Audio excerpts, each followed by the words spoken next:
Assalamualaikum warahmatullahi wabarakatuh. Hadirin yang dimuliakan Allah Subhanahu wa taala. Jangan sampai kita ini tidak paham maksud daripada zat, sifat, asma dan af'al. Jadi af'al pada Allah itu gerak daripada tubuh. Asma pada Allah hati pada kita.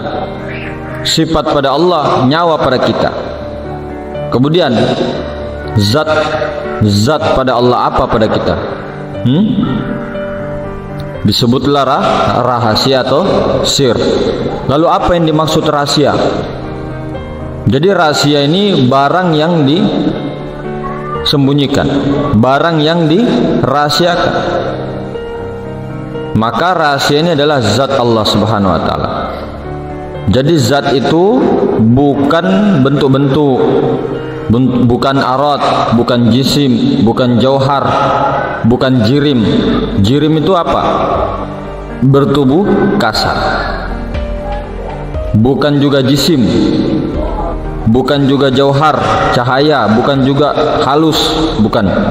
Jadi zat Allah Subhanahu wa taala itu laisa kamitslihi syai'. Zat Allah itu tidak serupa dengan segala sesuatu. Nah, kita ini mengenal daripada tauhiduz zat ini, itu yang tidak bisa disebut. Tidak bisa disebut. Jadi zat Allah Subhanahu wa taala itu ini sebelum melihat sesuatu, setelah, di dalam dan bersama sesuatu. Artinya apa? Kan selalu dibilang bahwa zat Allah itu wajhullah, meliputi segala sesuatu. Kemudian kalau Rabbul Izzati atau min nafsi wahidah, diri yang satu, diri yang sebenar-benarnya Tuhan, zat mutlaknya Tuhan, kunhi zatnya Tuhan, itu tidak bisa dikaji. Cukup diketahui saja, oh zat mutlak atau Rabbul Izzati itu tidak ada yang bisa ketahui. Jadi ujung-ujungnya hanya sampai zat hayyun.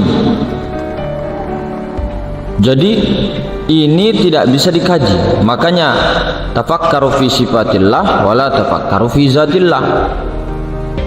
Pikirkanlah tentang sifatku, jangan pikirkan tentang zatku. Jangan dicari-cari tentang zat, apalagi Rabbul Izzati itu Tuhannya zat. Jangan lagi dicari-cari, jangan lagi dipikir-pikir, jangan lagi dikaji-kaji tentang zat. Jadi betul-betul isbatul yakin. Yang penting paham bahwa zat Allah Subhanahu wa taala itu laisa kamitslihi syai'. Memang nampak barangnya, cuma kalau ditunjuk-tunjuk tidak bagus. Jadi kalau masih kita itu ragu-ragu, kalau kita itu masih daripada takut untuk dibilang sesat, atau kita takut salah, atau kita itu dikatakan ngaji ini berarti kurang, percuma kita ngaji ilmu kaji diri. Padahal pertama ini, untuk ngaji ilmu ini, yang pertama harus ngerti dulu, harus ngerti dulu, baru ngerti, ujung-ujungnya kan paham. Ujung-ujungnya paham. Nah, kalau sudah paham inilah yang akan dipraktikkan. Paham inilah yang akan menjadikan keimanan bertambah. Jadi seperti kita ini, seperti pelajaran sekolah. Sampai tua-tua kita begini, banyak yang tidak paham. Padahal di ilmu ini sangat luar biasa.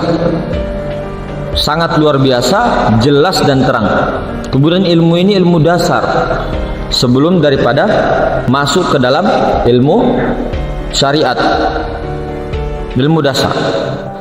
Kemudian ini kaji ilmu ini memang sulit dipahami bagi orang-orang yang tidak dibukakan futuhat asroriyahnya oleh Allah Subhanahu wa taala. Seperti kita tahu 2 kali 2 4. Lalu 4-nya mana? 2 kali 2 4. 4-nya mana? 4 kali 4 16. 16-nya mana? Nah, 16-nya mana? Tahu dari dulu, dari SD kita tahu 2 kali 2 4, tapi 4 yang mana tidak tahu kita. Kita tahu 1 tambah 2 3, tapi 3-nya yang mana kita tidak tahu. Dari dulu dikaji-kaji tuh, dari dulu ilmu ma'rifat begini tuh dari dulu, tapi kita tidak tahu yang mana nomor 3 itu, yang mana 1 tambah 2 itu 3, 3-nya itu yang mana. 2 tambah 2 4. 4 itu apa? 4 itu isi. Nah ini 4 itu isi. Ini 2, itu 2. Nah ke sana 2, ke sini, di sini 2, di sana 2. Nah isi. Nah 4 ini isil. 4 isi. Zat, sifat, asma, af'al. Alif, lam, ha. Begitu juga kita ngaji, kaji diri seperti ini. Jadi jangan pernah kita itu tidak mempraktikkan ketika sudah paham teorinya, dipraktek. Oh, saya takut mas karena nanti ada keakuan diriku. Keakuan diri itu bukan berarti kita tidak ngapa-ngapain. Kan selalu dibilang ikhtiar itu dipahami bagi para ahli mukasyafah itu juga atas kuasa dan kehendaknya Allah Ta'ala. Nah, jadi ketika kita berikhtiar juga pun itu bukan ikhtiar kita, kelihatannya ya kita, tapi ikhtiarnya itu atas dasar kuasa dan kehendaknya Allah Ta'ala juga. Jadi bukan berarti kita tidak ngapa-ngapain. Tapi kalau memang begitu itu maunya, begitu memang itu kisahnya, jalannya ya memang seperti itu. Kamunya memang perangkatnya begitu. Nah, beginilah ilmu-ilmu kaji diri. Makanya Allah Subhanahu wa taala berfirman dalam hadis qudsi, jangan kau sembah af'alku, jangan kau sembah asmaku, jangan kau sembah sifatku, jangan kau sembah zatku, tapi sembahlah aku, kata Allah. Terus yang mana aku itu? Aku tuh yang mana? Jangan kau sembah af'alku, jangan kau sembah asmaku, jangan kau sembah sifatku, jangan kau sembah zatku, tapi sembahlah aku. Bukan sembahlah aku, tapi sembah aku. Bukan sembahlah aku, tapi sembah aku. Jangan sembah af'al, asma, sifat, zat, sembah aku. Aku itu pertanyaannya, aku itu yang mana? Ini yang disuruh cari. Itulah diri sebenar-benarnya diri. Itulah diri sebenar-benarnya diri. Aku tuh. Tapi akunya yang maha ruang itu, yang di dalamnya itu, yang tidak bisa disebut. Aku ini tidak hidup, tidak mati, tapi dia yang hidup, dia yang menghidupkan, dia yang mematikan. Si aku ini, dia mau dibilang hidup tidak bisa juga, mau dibilang mati tidak bisa juga. Jadi dia yang menghidupkan, dia yang mematikan. Si aku ini, aku ini ya Allah. Bukan aku, bukan akunya kita, bukan akunya jasmani, bukan akunya rohani, bukan akunya siapa-siapa, tapi akunya Allah. Akunya Allah di dalam maha ruang itu. Maka sembahlah aku, sembah aku, jangan sembah af'alku. Memang Allah Ta'ala jangan sembah af'alku, jangan sembah namaku, jangan kau sembah itu semua. Kalau kita sembah af'alnya berarti kita menyembah perbuatan Allah saja. Kalau menyembah satu itu sudah lain ceritanya. Yang menyembah, yang disembah juga satu. Yang menyembah dia, pada hakikatnya yang menyembah dia, yang disembah dia. Kalau cuma satu-satu di kota-kota begitu itu lain cerita lagi. Ini sama seperti kita bilang itu. Sama seperti yang dulu kita bilang, aku tuh yang mana? Aku yang tangan kah? Itu kan tangan. Aku ini perbuatanku, gerak dan diamku. Bukan, ini perbuatanku. Asma, nama aku itu nama aku. Sifatku yang melihat ini sifatku. Zatku yang mana? Zatku yang sir itu, yang rahasia. Tapi yang aku yang mana? Kalau zatku kan zat aku. Akunya yang mana? Bukan, saya pertanyaannya bukan zat, sifat, asma, afal. Pertanyaannya aku tuh yang mana? Nah, inilah aku, inilah yang dikatakan Allah. Maka di dalam rahasia itulah, di dalamnya rahasia itu ada aku. Laisa kamitsli syai'. Nah, bagan inilah yang disuruh cari. Artinya kita ini ada berlapis-lapis, tubuh, hati, nyawa, sir, rahasia. Di dalam sir ada aku. Kita menyelam, disuruh menyelam di situ. Nah, yang sir itulah, kalau yang sir itu ada ruh. Di dalam ruh itu aku. Sir itu ruh, hayat. Kalau di dalam ruh itu aku, hayyun. Jadi kalau sudah berdiri Muhammad semata-mata Allah, sudah berdiri Allah semata-mata aku. Berdiri Muhammad semata-mata Allah, berdiri Allah semata-mata aku. Aku yang berdiri. Aku yang berdiri. Bukan akunya siapa-siapa. Akunya Allah Ta'ala. Nur Muhammad yang ini.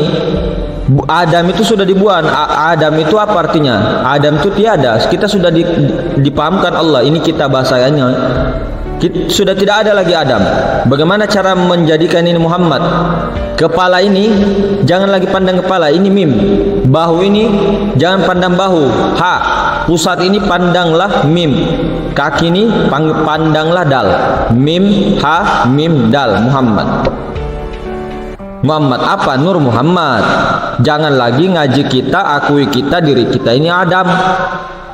Akunya di sini, akunya zohir ini adalah Muhammad, Nur Muhammad, bukan siapa-siapa. Pandang ini loh, mim, ha, mim, dal. Ini loh, diri zohir jelas-jelas loh, mim, ha, mim, dal. Ini dal. Jadi yang dimaksud di dalam Al-Quran itu siapa? Nur Muhammad, Rasulullah. Pada diri kalian masing-masing itu ada Rasulullah. Yang penting jangan disosokkan, jangan diartikan dua. Ini yang mesti dipahami dulu. Jadi jasad, kalau jasad kita ini dihancurkan, dijadikan diri zahir kita ini Nur Muhammad, ruh itu dihancurkan juga daripada Nur Ilahi. Jadi diri zahir itu Muhammad, diri batin Allah Nur Ilahi. Jadi diri zahir Muhammad, batin Allah. Jadi Nur Muhammad dengan Nur Ilahi, artinya Muhammad dengan Ilahi. Tapi Nur Muhammad itu tiada lain sebenarnya daripada Nur Ilahi. Maka dikatakan berdiri Muhammad semata-mata Allah yang berdiri. Semata-mata seolah-olah zohirnya Muhammad, batinnya Allah. Tapi kita tidak memandang ini loh. Kita tidak memandang Adam lagi. Kita tidak memandang jasmania loh. Kita memandang ini sudah dijadikan Muhammad. Karena segala sumber itu Nur Muhammad juga sumbernya, asal mulanya kepada Nur Ilahi juga, zat mutlak. Maksudnya Nur Ilahi daripada zat mutlak. Jadi Nur Muhammad daripada Nur Ilahi daripada zat yang sebenarnya zat. Itulah Rabbul Izzati. Itulah aku sebenarnya. Tidak ada lain. Jadi kita ini menanggung dua rahasia. Satu rahasianya ruh, sir, satu rahasia Allah. Jadi rahasia ruh dengan rahasia Allah. Nah, ini yang dipahami, rahasia ruh dengan rahasia Allah. Jadi ruh ini rahasianya Allah, Allah ini rahasianya ruh. Dua-dua ini dikandung pada diri. Kalau terbuka rahasia ruh ini, maka terbukalah rahasia Allah. Paham nggak kita? Jadi secara syariat ya, kita ini secara syariat, kalau kita untuk mendapatkan paham, jangan dipikirkan bagaimana-bagaimana. Ini ya, wadah ini, jasad ini, tubuh ini jadikan Nur Muhammad. Hancurkan tubuh, jadikan Nur Muhammad langsung. Zohir ini Nur Muhammad. Yang batin ini ruh, dihancurkan ruh. Dihancurkan di dalamnya ruh itu adalah rahasia Allah.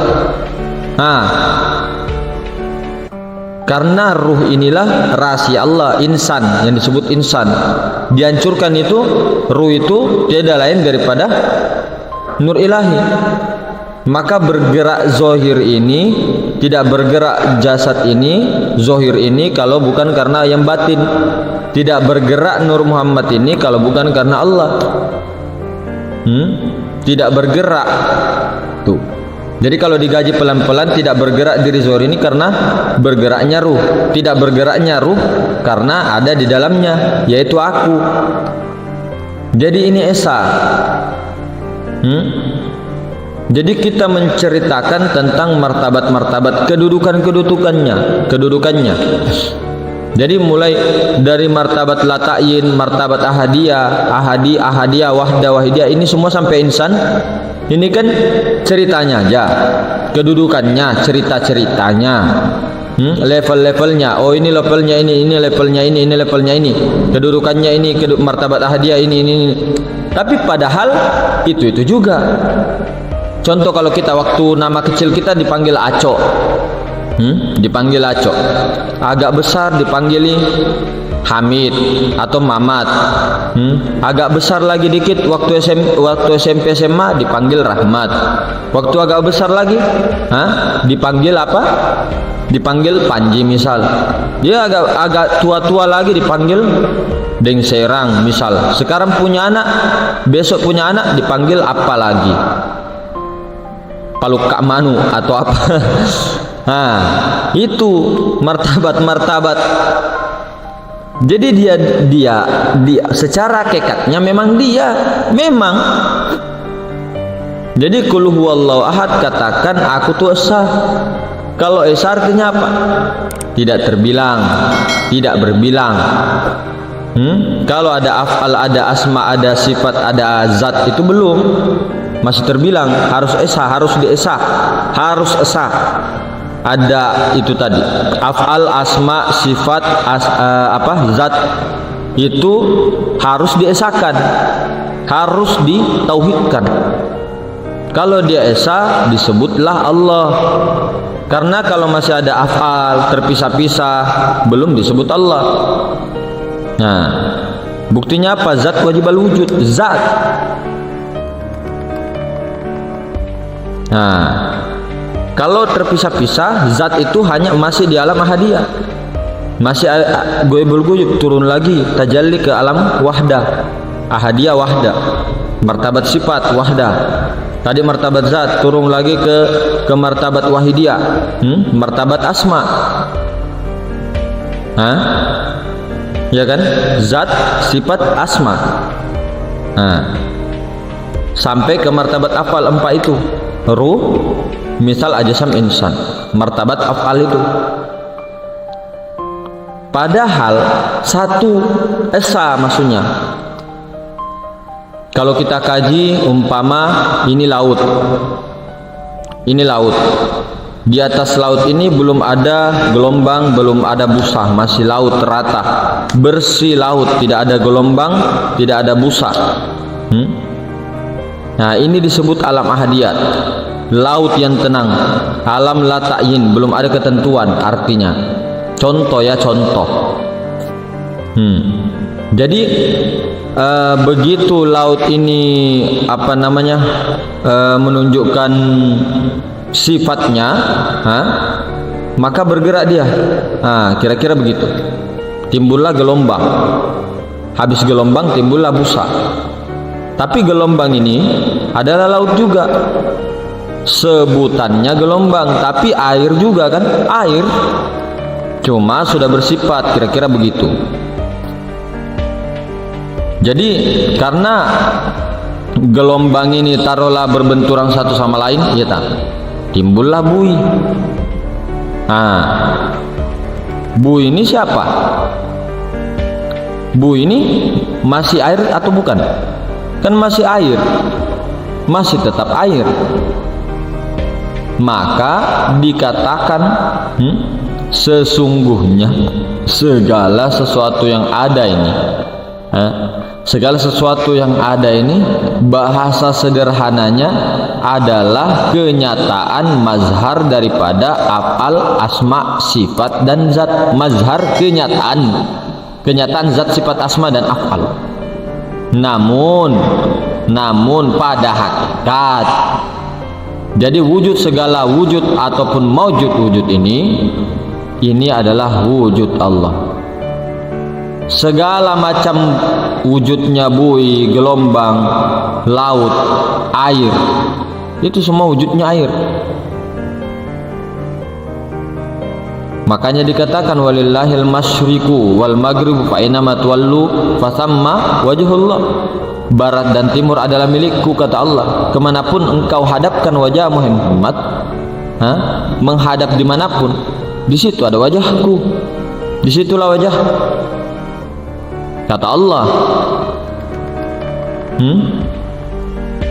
Ayo, mau bagaimana lagi?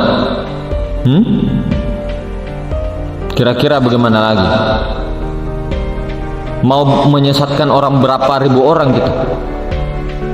Jadi apa? Tugas kita ini kalau sudah paham, sudah dipahamkan untuk mendudukkannya, ketika sudah paham, maka tugasnya adalah diam. Maka segala sesuatu yang itu diesakan. Bagaimana caranya diesakan? Bukan diesakan Allah, tapi kita ini yang mau dimatikan, kemudian esalah Allah. Segala apa yang ada itu adalah Allah. Maka caranya, kiatnya bagaimana? Jangan dulu keluar diri kita dulu yang mau diesakan. Kalau ini terlalu jauh, nggak nyampe nanti. Bingung, ke diri aja dulu. Nanti kalau sudah paham tentang diri ini, itu kita sudah paham yang luar. Jadi segala apa yang ada pada diri kita ini af'al Allah, asma Allah, sifat Allah, zat Allah. Jadi di mana kita di situ? Tidak ada. Ini yang mau disadari. Nah, ketika mengangkat ini apa ini? Af'al Allah ini. La tataharrakal jasad illa bi'iznir ruh. Illa bi'iznillah. Tidak bergerak jasad ini kalau bukan karena ruh, tidak bergerak ruh ini kalau bukan aku, kata Allah. Itu pahami. Ini yang dikatakan mengenal diri, mengkaji diri. Tiada daya dan upaya, habis daya dan upaya kita, selesai. Cukup dimusyahadahkan terus menerus sampai dapat fana. Kalau sudah jadi batang, otomatis baru ada ranting, ada dahan. Kalau sudah ada dahan, ada ranting otomatis.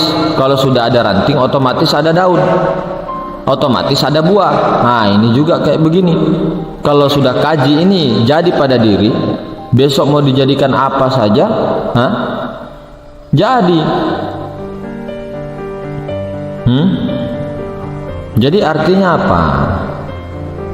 Tahu siapa diri sebenar-benarnya. Itu. Jadi tidak lagi kita keliru, tidak lagi kita bingung. Kalau sudah mengerti, betul-betul nanti tidak ada lagi keraguan, tidak ada lagi rasa sedih, tidak ada lagi rasa-rasa takut apapun, tidak ada lagi. Jadi rasa-rasa semua itu hilang, sudah lenyap, tidak bertahan, semua sudah lebur. keakuan kita, yang ada hanya sadar Allah, setiap saat berkekalan Allah Ta'ala sendiri. Allah Ta'ala sendiri yang menyadari akan dirinya sendiri wujudnya, bukan kita. Kelihatannya ya kita, makanya disuruh belajar kan di pondok atau di mana-mana itu kaji sifat 20, itu yang paling penting. Insya Allah berguna dunia akhirat, insya Allah dunia akhirat. Itu dulu yang mau dibenarkan, tauhidnya itu, akidahnya. Harus tahu membedakan juga mana makhluk, mana kholik, mana muhaddas, mana qadim. Muhaddas itu sesuatu yang dijadikan. Muhaddas itu sesuatu yang baru, diciptakan, atau sesuatu yang sudah tajalli. Itu muhaddas secara bahasa aja ini. Kalau kita keluar semua muhaddas. Kalau kita ke dalam, sampai ke nur ilahi itu, Allah Ta'ala tidak muhaddas, Allah Ta'ala itu qadim. Memang kalau dibilang Nur Muhammad ketika keluar muhaddas, tapi yang Ahmad, kalau Muhammad batin namanya Ahmad, gelarnya Rasul. Nur Muhammad yang batin itu Ahmad, itu kan qadim itu. Kalau Nur Muhammad yang ini, Nur Muhammad yang zohir ini, yang kita keluar, atau Nur Muhammad yang alam semesta, ya saya sepakat juga itu muhaddas secara teori, secara syariat kenyataan, ya kan jelas. Masa alam semesta bukan muhaddas? Ya jelas muhaddas lah, ini muhaddas lah. Baharu kan, muhaddas kan baru aja kan ini ada. Nah, banyak orang yang mengatakan kita ini mengaku Allah, orang-orang ma'rifat mengaku Allah, tanpa sadar mereka yang mengaku Allah. Ada akunya di situ, akunya mereka, akunya dia nggak sadar. Menyesatkan orang,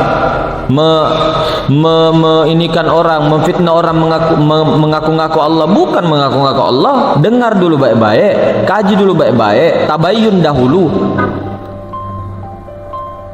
Jadi kita ini memang mentauhidkan Allah, ilmu tauhid, mengembalikan segala sesuatunya kepada Allah, kepada yang hak, bukan mengaku Allah. La bebe, la gering. Sesuai dengan firman Allah. Allah Ta'ala berfirman banyak sekali di dalam Al-Quran, banyak sekali, full. Di dalam surah An-Nisa juga kata Allah, diperintahkan oleh Allah untuk mengembalikan segala sesuatu amanah ini kepada yang hak. Dikembalikan. Daripada kita menyesatkan orang, ternyata kita juga sesat, lebih parah sesatnya. Bagaimana? Mau nggak tanggung jawab? Kalau oleh Allah yang disesatkan bagaimana? Sementara kita hari-hari kita berleha-leha di tempat tidur, pegang tasbih sok-sokan, misal mengaku diri kita sholat, paling banyak sholat kita 200 rakaat misal, tapi kita hina-hina orang, di jalan disesatkan orang. Ya, orang pinggir-pinggir jalan tidak sholat, langsung jadi kafir-kafirkan, atau langsung dihina-hina. Iya, oke lah, kalau memang itu bertentangan dengan syariat, oke lah, misal. Tapi jangan hakimi orang itu. Kenapa? Ketika nanti Allah Ta'ala bolak-balikkan hatimu, kolbu, ya muqallibal qulub, bisa jadi kebalik loh. Kamu yang jadi pengemis sudah begini-begini, tidak dikasih iman, malah kebalik. Yang preman tadi, yang pengemis tadi malah menjadi ahli masjid. Yang tadi kamu hina, yang kita merasa ahli masjid, misal kita merasa ahli sholat, ahli bekas sujud sampai hitam, kau punya jidat hitam, kita punya jidat misal. Kita hina orang-orang di jalanan, kita hina orang-orang pelacur, kita hina orang-orang pencuri, kita hakimi mereka dengan massa. Oh, mereka pencuri. Kita hukum mereka, kita bakar mereka. Tapi kita ini yang tidak sadar mencuri, merampas hak Allah, merampas baju kebesaran Allah. Enak aja kita merasa paling pegang gajah, bread. jepret, si paling kenal, si paling alim, si paling soleh. Nah, kita kembali ke diri, kita caci maki diri saja, caci maki diri. Kalaulah itu menyesatkan, misal, atau memang membuat mudorot, membuat kekacauan di muka bumi, buktinya tuh tidak ada tuh, aman-aman aja, perasaan kamu aja kali, atau terima apa, hadiah apa, atau bagaimana, wallahu alam bishawab. Jadi kita ini apa? Bagaimana umat Islam mau bangkit, mau jaya? Sesamanya saja seperti itu, apalagi di luar kita, umat manusia. Oh, keliling sudah dalam hati kita merasa paling benar. Itu namanya apa? Sok suci aja itu, kayak paling suci aja kita kan, kita, aku, saya. Bagaimana kalau yang kita hina yang di pinggir jalan itu, misal preman-preman atau pengemis-pengemis itu wali Allah, bagaimana? Bagaimana kalau itu wali Allah yang menyamar? Wali Allah itu siapa? Siapa yang hakikat wali Allah? Mereka mati sudah keakuan dirinya. Kalau kita ini cerita saja bawang, Nur Muhammad doang, kata Bang Ahsan. Nur Muhammad doang, maksudnya itu Nur Muhammad udang, kaleng-kaleng gitu. Cerita aja banyak, ujung-ujungnya terpeleset juga banyak waktunya. Mulutnya cerita Allah, tapi hatinya apa? Munafik. Misal, semakin banyak ngomong, semakin banyak terpeleset. Semakin banyak diam juga, diamnya bukan karena diam emas, tapi diam tai. Ketika ngomong, kita punya mulut, kita punya kalam, menyakiti hati orang. Apa begitu itu? Nah, ini untuk cermin caci maki diri, bukan kepada siapa-siapa. Santai aja. Kita caci maki yuk diri kita. Yuk kita kembali ke diri kita aja. Kenapa orang-orang yang jelas-jelas, ya, orang-orang yang jelas-jelas tauhid, mengajarkan dengan sukarela, dengan keikhlasan, dengan kerodaan hatinya, digerakkan untuk ikhlas, misal kurang tidurnya, kurang makannya, kurang ini itunya, perjuangannya kesana kemari, kesana kemari. Nah, ini kita bicara ini ke diri saja. Lalu kita bagaimana dengan mereka? Dengan diri kita ini saja ini, si paling ahli surga, ujung-ujungnya membanggakan apa? Membanggakan keturunan-keturunannya. Oh, leluhurku saya begini, leluhurku kakekku saya begini dulu, ulama begini. Walaupun kakek kita ulama, misal kakek kita ahli ma'rifat, tidak ada hubungannya dengan kita. Untuk apa dibangga-banggakan leluhur? Untuk apa? Apakah Allah Ta'ala melihat engkau dari keturunanmu, dari leluhurmu? Tidak ada. Inna akramakum indallahi atqakum. Allah Ta'ala itu lihat kepada ketakwaan, bukan kepada keturunan. Camkan itu. Tidak ada hubungannya mau keturunannya siapa situ, wali pelet, wali siapa. Tidak ada hubungannya. Mau keturunannya itu. Tidak ada hubungannya. Kalau memang banyak itu kok keturunan Nabi. Nabi Nuh, anaknya Nabi Nuh, ya banyak kok, banyak sekali. Cucunya Nabi Adam, keturunan Nabi semua, keturunan Nabi Adam. Itu semua itu keturunan Nabi Adam, bagaimana semua. Jadi tidak usah bangga-banggakan kakek kita, leluhur-leluhur kita, tidak usah. Untuk apa? Kita ini loh malu sebagai cucunya yang misal cucu, misal nenek kita yang terkenal wali, kakek kita wali, misal baru kita begini-gini aja. Apa tidak malu? Jadi tidak usah terlalu apa deh. Biasa aja, kalau sama aja. Manusia siapapun sama aja. Mau dia compang-camping pakaiannya, mau dia tingkat rumahnya, mau dia tinggal di gubuk, mau dia tinggal di hutang, sama aja, tidak ada bedanya. Apa bedanya? Saya tanya, apa bedanya? Namanya atau pakaiannya? Ya, karena kita memandang dari segi mata zohir. Kita, nah ini secara syariat, lahir ke dunia tidak membawa apa-apa, pulang juga tidak bawa apa-apa. Apakah ada orang di kuburnya nanti ditanam sama anunya, dia bawa itu? Tidak kan? Hah?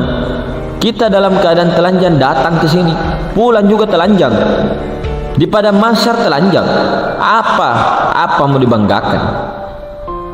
Baru kita enak-enak aja. Mau mengaku paling benar? Oh, no, jangan dulu. Sayap ahlu sunnah. Ini ahlu sunnah. Semua mengaku aja ahli sunnah. Mengaku aja ahlu sunnah semua. Saya masuk surga, kalian semua sesat masuk neraka. Kau itu palena yang mengaku Tuhan. Kau Tuhan kah? Kau punya surga kah? Kau punya neraka kah? Pengecut. Nah, ini caci maki diri. Saya bercermin. Ini loh itu. Ini saya tunjuk ini loh. Nah, kan ke saya. Ini betul-betul ini si gondrong ini. Caci maki diri. Mau marah silakan. Ya saya kalau saya marah ya marahi diri. Bukan kepada siapa-siapa. Koreksi diri, islah diri. Bagaimana kita ini semakin belajar kaji diri, ilmu thariqah, ilmu tasawuf, ilmu syariat, semakin habis diri, bukan semakin benar. Si paling benar, si paling lurus.